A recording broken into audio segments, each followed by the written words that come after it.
আজকে এই শুটকি মাছগুলো দিয়ে অনেক সুন্দর একটা রেসিপি করে দেখাবো। অনেকেই তো অনেক রকমের শুটকি দিয়ে কিন্তু করে খেয়েছেন, তবে এরকম শুটকি দিয়ে হয়তোবা অনেকেই করে খাননি। যারা করে খাননি তারা অবশ্যই ট্রাই করবেন, আর যারা খেয়েছেন তারা তো খেয়েছেন। এই জন্য এখানে আমি একটা শুকনো পাত্র নিয়ে নিচ্ছি। এই শুকনো পাত্রের মধ্যে আমি এগুলাকে সুন্দরভাবে ভেজে নেব। অবশ্যই এটা কাঁচা অবস্থায় ভেজে নেবেন, শুকনা করে ভালোভাবে ভেজে নিতে হবে। অনেকেই আছেন শুটকিটাকে কিন্তু ভালোভাবে ভাজেন না, এটাকে ধুয়ে তারপরে রান্না করেন। ওইভাবে রান্না না করে খেয়ে একবার অন্তত এইভাবে করে খেয়ে দেখবেন। এটাকে ভালোভাবে শুকনো খোলায় কিছুক্ষণের জন্য ভেজে নেব লাল লাল করে। দেখুন আমি কিভাবে ভাজছি, অবশ্যই দেখিয়ে দেব। উল্টিয়ে পাল্টিয়ে ভালোভাবে এটাকে ভেজে নিতে হবে। দেখুন আমার ভাজা কিন্তু অনেকটাই হয়ে এসেছে, এই যে। তারপর এটাকে আমি ভালোভাবে ওয়াশ করে নিয়েছি।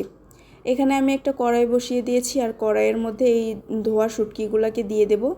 তারপরে এখানে দিয়ে দেব অনেকগুলো কাঁচামরিচ, একটা রসুন ফালি করে দিয়ে দিয়েছি, বড় সাইজের রসুন। আর এখানে আমি দিয়েছি অনেকগুলো পেঁয়াজ। তারপরে এখানে আমি সামান্য পানি দিয়ে দেব এটাকে সেদ্ধ হওয়ার জন্য, সামান্য লবণ দিয়ে দেব এখানে, আর দিয়ে দেব এখানে অনেকটা পরিমাণ হলুদ গুঁড়ো। তারপর এখন এটাকে ভালোভাবে মিক্সড করে নেব। মিক্সড করে এটাকে ঢাকনা দিয়ে ঢেকে সেদ্ধ করে নেব। মাঝে মাঝে ঢাকনাটাকে উঠিয়ে এটাকে কিন্তু নাড়াচাড়া দিয়ে দিতে হবে, না হলে কিন্তু নিচে পুড়ে যাবে। এই পর্যায়ে আমি একটু চুলার আঁচটাকে একদম লো করে রেখে দেব, যাতে এই শুটকিগুলো এবং পেঁয়াজ মরিচ সবগুলো ভালোভাবে সেদ্ধ হয়ে যায়। তো এদিকে আমার এগুলো ভালোভাবে পানি শুকিয়ে গিয়েছে। এখন এটাকে আমি ভালোভাবে ভেজে নেব।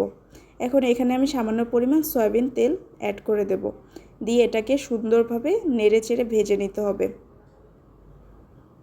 এখানে বেশি তেল অ্যাড করার দরকার নেই, অল্প তেলেই কিন্তু এটাকে সুন্দরভাবে ভেজে নেওয়া যাবে।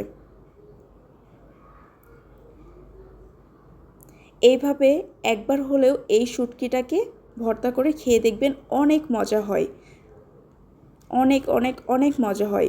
আপনারা তো চ্যাপা শুটকি অনেকেই ভর্তা করে খেয়েছেন, কিন্তু এই শুটকিটাকে এইভাবে ভর্তা করে খেয়ে দেখবেন।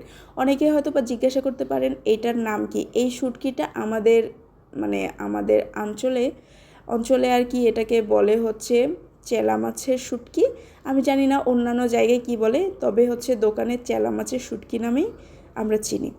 তো এটাকে আমি ভালোভাবে লাল লাল করে ভেজে নিয়েছি। এখন এটাকে আমি পাটায় ভর্তা করে নেব। এর জন্য আমি বড় সাইজের 2 কোয়া রসুন নিয়ে নিয়েছি, আর সামান্য পরিমাণ কাঁচা আদা নিয়ে নিয়েছি। এই দুইটা কিন্তু অবশ্যই দিতে হবে, না হলে কিন্তু এটার আসল টেস্টটা পাওয়া যাবে না।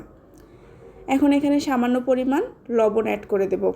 বেশি লবণ অ্যাড করতে যাবেন না, অল্প পরিমাণ লবণ অ্যাড করে এটাকে ভালোভাবে বেটে নিতে হবে। বেশি লবণ দিতে গেলে দেখবেন যে অনেকটা বেশি হয়ে যাবে, এই জন্য অল্প পরিমাণ দিয়ে পরে চেক করে নিলে হয়ে যাবে। তো এটাকে এখন আমি ভালোভাবে বেটে নেব। একদম বেশি মিহি বাটবেন না, একটু আর কি দানা দানা থাকবে, এইভাবে বেটে নেবেন, তাহলে কিন্তু খেতে অনেক বেশি মজা হবে। যারা আমার মতো ঝাল খেতে পছন্দ করেন তারা ঝালটাকে বাড়িয়ে দিবেন, আর যারা কম ঝাল খেতে পছন্দ করেন তারা মরিচটাকে কম করে দিবেন। আমি একদম অনেক বেশি ঝাল খেতে পছন্দ করি এমন না, মাঝে মধ্যে আমার ঝাল খাওয়ার ক্রেভিংটা আর কি অনেক বেশি জাগে। তো সেই সময় আর কি আমি এইভাবে ঝাল ঝাল ভর্তা করে নেই, আর এমনি সময় নর্মাল ঝালটাই খাই।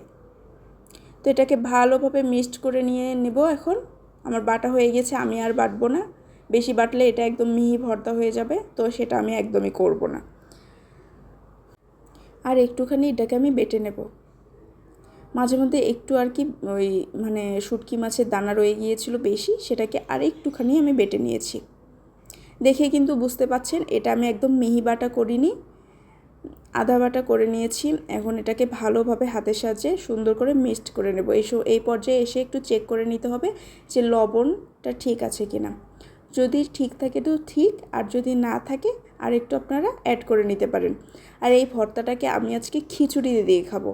অনেক দিন ধরে আমার ক্রেভিং হচ্ছিল যে খিচুড়ি দিয়ে আমি শুটকি মাছের ভর্তা খাবো। অনেক মজা হয়েছিল, অবশ্যই ট্রাই করে দেখবেন।